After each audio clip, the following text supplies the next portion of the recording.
মানে যিসকল লোকে পবিত্ৰ ৰমজান মাহত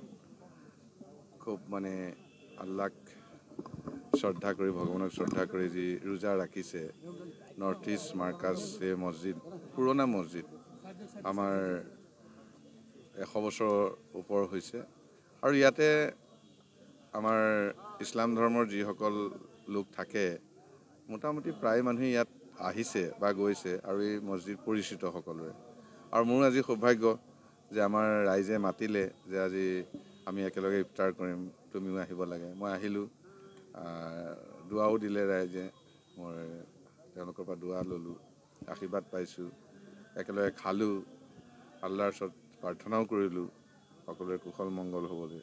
আৰু প্ৰাৰ্থনাবিলাক ইমান সুন্দৰ ইমান স্পষ্ট মানে বিশ্ব শান্তিৰ কাৰণে প্ৰাৰ্থনা কৰে দেশৰ শান্তিৰ কাৰণে প্ৰাৰ্থনা কৰে দহৰ শান্তিৰ কাৰণে প্ৰাৰ্থনা কৰে আৰু সকলো জাতি জনগোষ্ঠী সকলো ধৰ্মৰ মংগলটো প্ৰাৰ্থনা কৰে গতিকে প্ৰাৰ্থনা শুনিও ভাল লাগে যেতিয়া ইমাম চাহাবে প্ৰাৰ্থনা দুৱা ধৰে ভাল লাগিলে আৰু মোৰ বিশ্বাস এই দুৱা আল্লাহে কবুল কৰিব কাৰণ ৰাইজে হাত উঠাইছে যেতিয়া কবুল কৰিব আৰু মোৰো ভাল হ'ব এনেকৈ ভাবিছোঁ আৰু